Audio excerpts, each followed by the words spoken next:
These are the new Oros alcohol markers from Artex in pastel colors. Feast your eyes on 66 gorgeous colors. Gotta do that now. I've got to put them all back.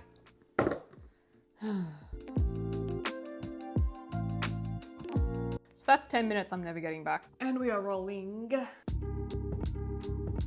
I've lost the books, I don't know where they are. All right, that's enough shenanigans. Let's go through the box. So as always, Artex's packaging is phenomenal. I love all their colors, the textures, all the bits and bobs they put on the box. So this comes in a nice hard case with a leather strap that you can easily carry around. And we have this cardboard sleeve. I think it comes off, but it's like I've got to force it, so I'm not gonna bother. All your colors are down the bottom.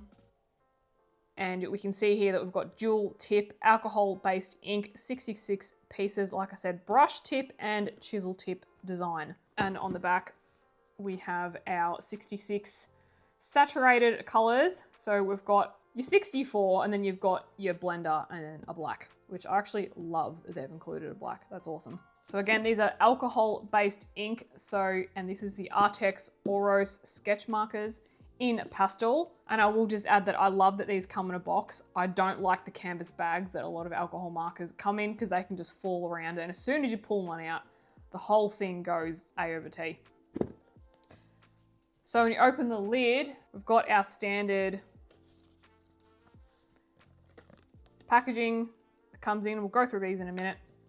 There's all your markers. And the great thing about these, when you pull one out, if you can see, these actually, see how they have their own little slots. So when you pull one out, the rest aren't going to go everywhere. They're going to stay in order. So if you're someone that doesn't store your alcohol markers on a shelf in alcohol marker storage shelving, you're not going to miss out on anything because these sit perfectly, which is fantastic. Okay, so the only resources that we get is the swatch sheet that we're going to use in a sec and the standard card that comes with it.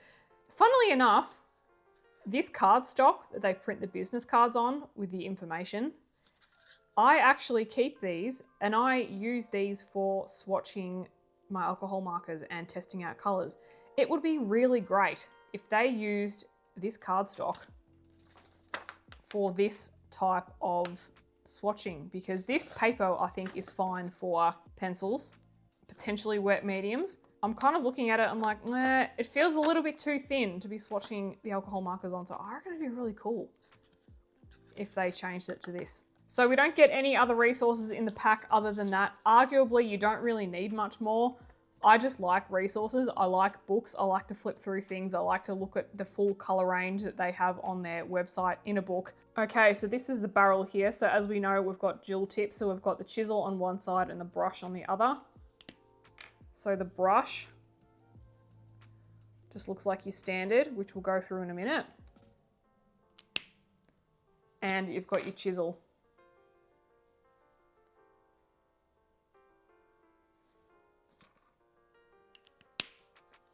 Now, I don't know about you, but I am not a chisel fan. I never use it because I mainly use it, well, I only use these markers in coloring books. I would potentially prefer to have a brush tip and a bullet point, or a brush tip and a fine tip. I don't use the chisel. Let me know in the comments if you are a chisel fan, if you use the chisel tip for, say, architecture work or bigger pieces. So the preference could just be mine. So these don't have any like mark to differentiate either side. The only thing we're looking at is that graphic, and they don't have like a little plastic bit on the end, but arguably you actually don't need it because these are a triangle shape.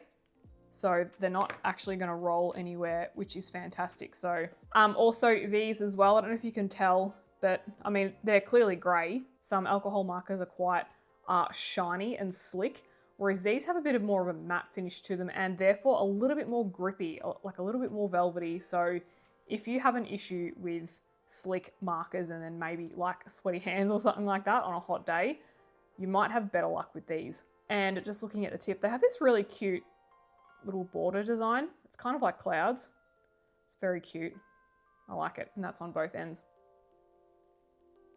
And then we just have the number on the end. We don't have the color name. So on the swatch chart, you have the color name, but here it's just the number, which I think this will mean different things for different people. So I'm personally someone who prefers to have the name and number on the end. I'm not good with numbers. I'm like number blind. I read in color and text, if that makes sense. If there's numbers, I have no hope. It's just how my brain works. I don't know if you're the same, but the good thing is that they certainly do have the color on the end, which is fantastic. That helps me a lot. If these did not have colors on the end, if these just had numbers, I'd be completely lost. I wouldn't know what I was doing. So of course we have our colorless blender as well. And we have a black too, which I have another pastel set in another brand, and it doesn't come with a black, so I really like that these come with a black. Okay, so just looking at their website, these alcohol markers are $107 Australian for a set of 66. So that works out roughly $1.62 per marker. And just looking at it, it looks like they have a fairly even amount of colors, which is always handy when it comes to pastel sets. There's nothing worse than getting a pastel set and it's just heavily weighted to one side of the color wheel. It's nice to see a mix of everything. And if you like to, the plastic grids that are on the bottom do come out if you wanted to pull everything out and use them or store them that way, that's fine too. So now I'm going to refer to our swatching sheet. I'm going to swatch them out, and we've got, actually, if you can see there, we've got 2 boxes per color, which means we can actually swatch out the chisel tip and the brush tip.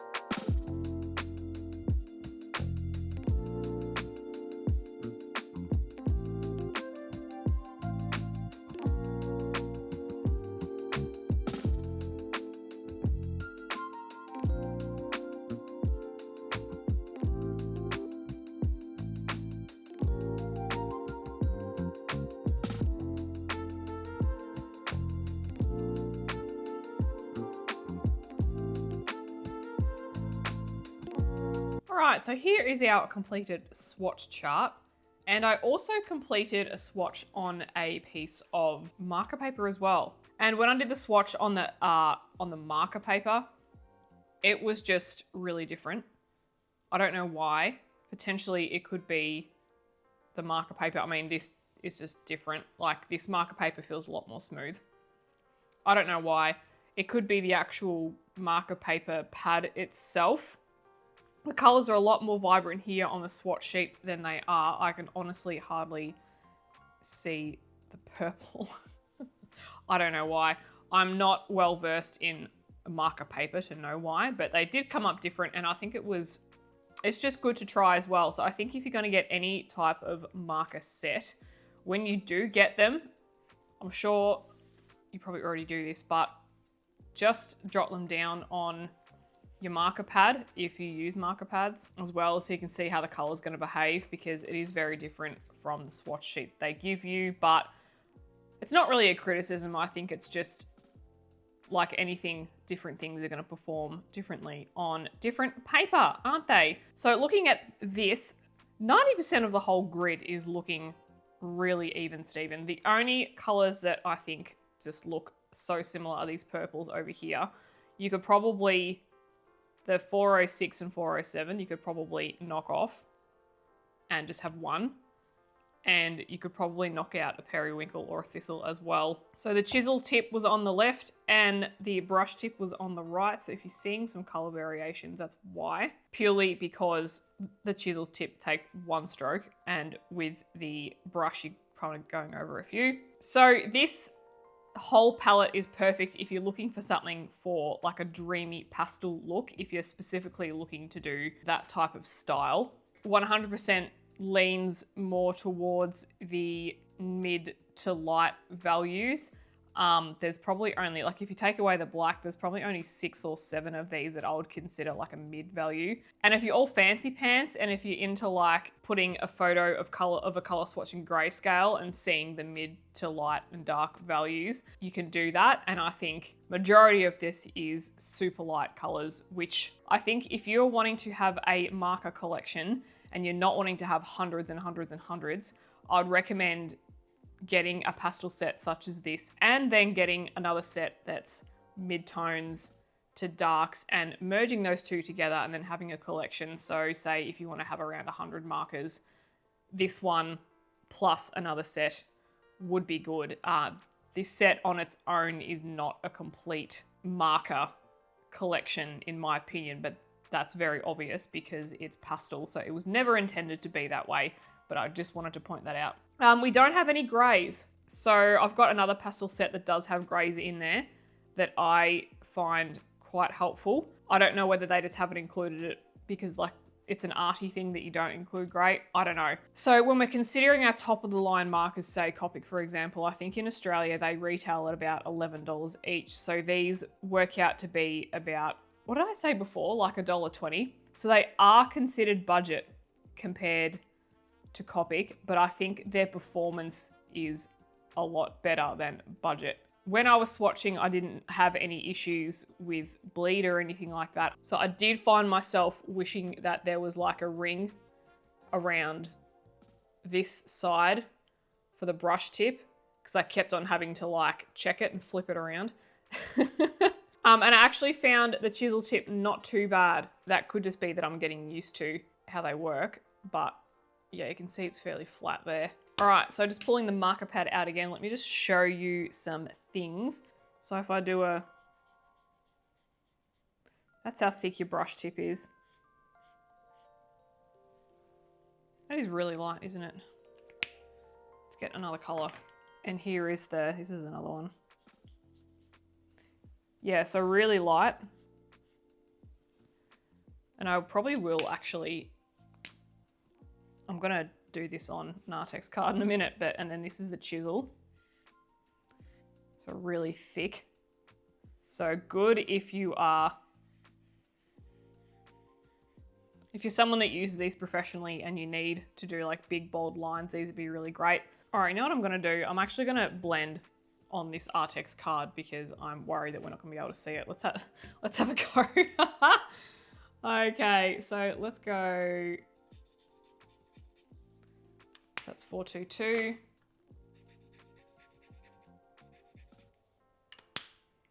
Four, 2, 3.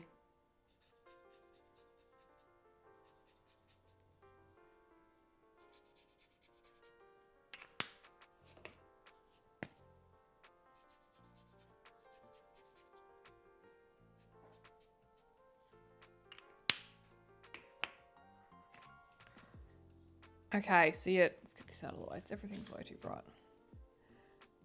Okay, so you can see that, yeah, blending's pretty good. I'm not going to say that I'm not saying that I'm, you know, the perfect blending champion, but in terms of just a basic blending technique where you're just adding your light and then your dark and then you're blurring the line with the lighter one again, that works pretty well. And that's kind of what that would look like if you layered it. Again, because we're working with pastel, so the colorless blender.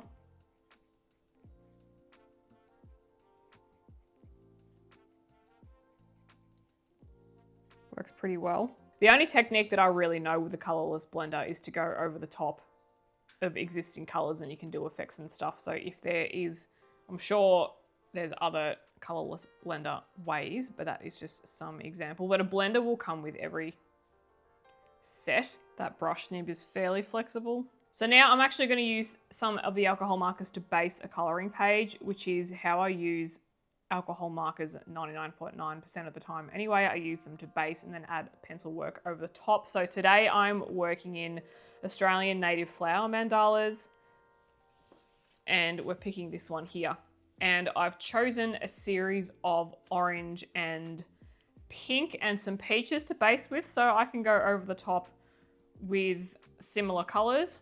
So you will see this whole page done in a time lapse, but let's just go through and see how this goes. So this book is single-sided, so but I will place a plastic sheet behind anyway. So I'm using 418 and I'm just gonna start.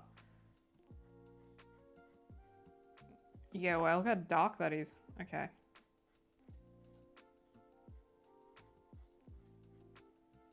So I'm sure it goes without saying that when these are wet, they're darker than they are and then they dry lighter. So you can see there's a clear difference between the wet version and the dry version. Okay, not streaky, which is nice.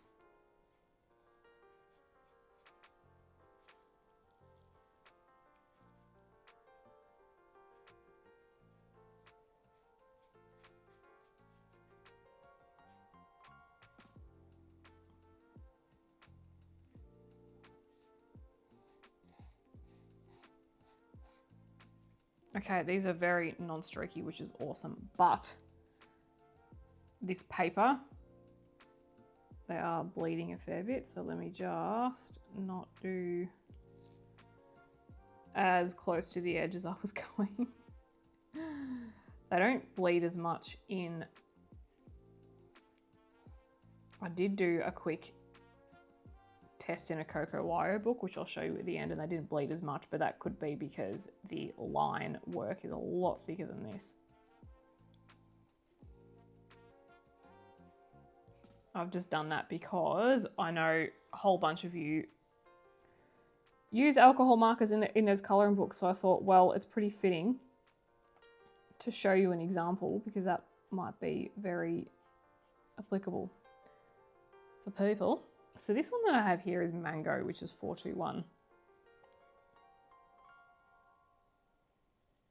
I mean, look, they're performing exactly like I would expect a alcohol marker to, and they're not streaky.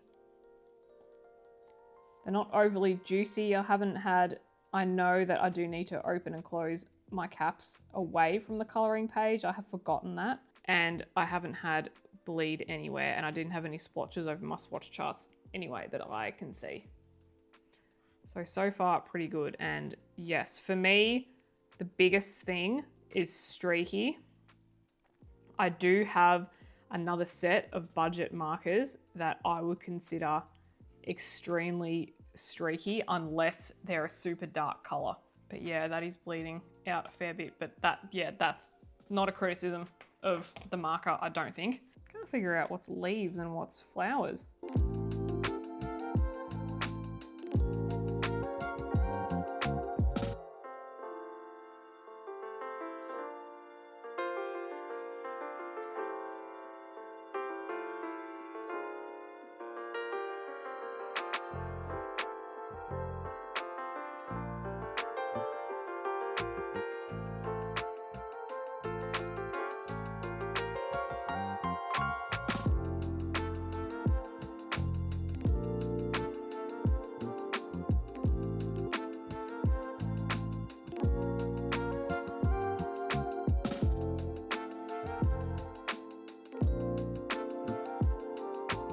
All right, so that's it for my basing work. I've just left out the flower centers because I don't really know what lightest color I want to have just yet.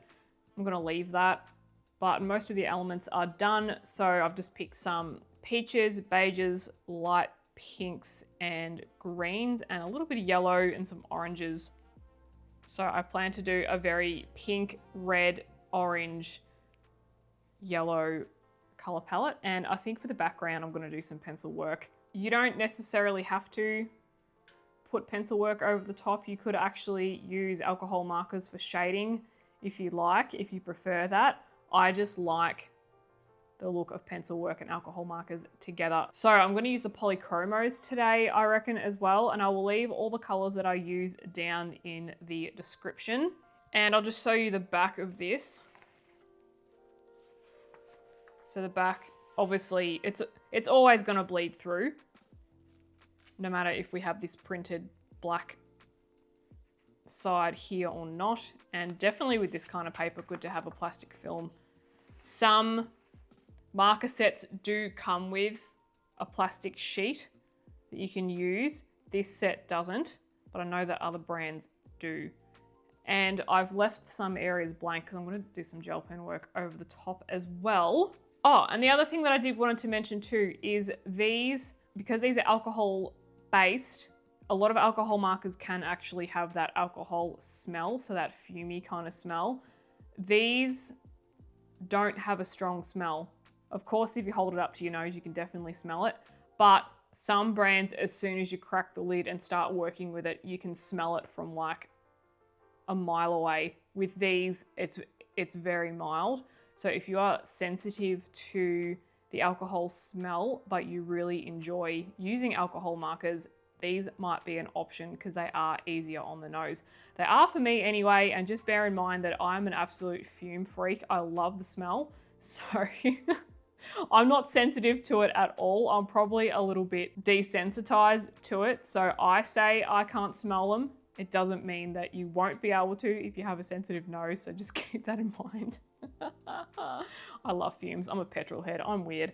Okay, let's get to coloring.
Alrighty, here is our completed page. One page done based in the new Artex OROS alcohol markers. So there's actually 12 markers that I used here and pretty much just an even amount of pinks, greens, and definitely heavier on the peach and the beiges. So I'm very happy with this completed page. There was absolutely no issues with the alcohol markers whatsoever. The only thing that I think was to do with the paper is just the alcohol marker spread. So I have finished off this page with polychromos, and I've also done a very light pencil background as well. So I've gone with an indigo and then I've gone with a teal kind of on the diagonal just to offset against all the oranges and yellows that we've got going on. And I finished off with a couple of Jelly Roll gel pens and some metallic paint as well for some of the accents. Let me show you one other example. Now, you may be someone who primarily colors with alcohol markers in books such as Coco Wyo, so I have actually quickly completed a page just so you can see these results as well. So here we have our completed page. So obviously the whole thing is Artex markers, and I have added a gold gel pen and some Tooly Art paint pen as well, just to cover up some of the black lines. Pretty much no streaks. The only streakiness I can kind of see is in this border here. But I'm wondering that rather than me coloring like I kind of colored in a big streak, maybe if I had kind of gone side to side like so, maybe I would have had a more even time with it. They do blend very quickly as well. So I think it's just worth waiting a little bit of that extra time for the underlayer to dry if you're wanting a very crisp line. And that's the back as well. Again, I feel like very fun artwork without all the lines. You could really go through and just get creative with that on its own, hey? So I'm hoping that today's demonstration in and out of the coloring books has helped you determine whether or not these markers are right for you and your collection. If you're interested in finding out more details and checking the markers out for yourself, I will leave all the links in the description below, and I look forward to seeing you in the next video. Bye-bye.